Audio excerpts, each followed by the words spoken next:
Semen Padang FC sayangkan Liga 2 2022 dihentikan.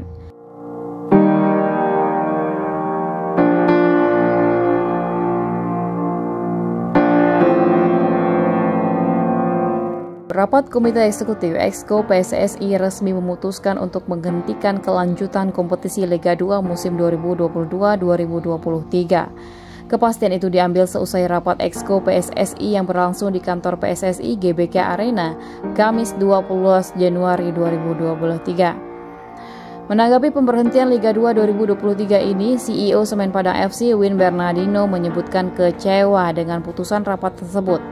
Pasalnya, Semen Padang FC sudah bersiap untuk menanti kelanjutan Liga dengan target tinggi lolos ke Liga 1.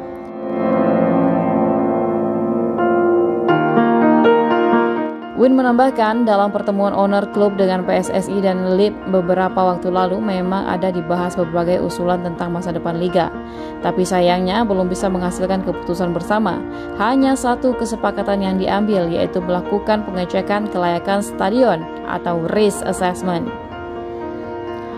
Mengenai tim Semen Padang FC sendiri, Win mengatakan tim untuk sementara libur sembari menunggu Liga berlanjut. Tapi dengan keputusan ini, meski kecewa tentunya manajemen tim tinggal menunggu surat resmi dari PSSI bagaimana kelanjutan dan hal lainnya.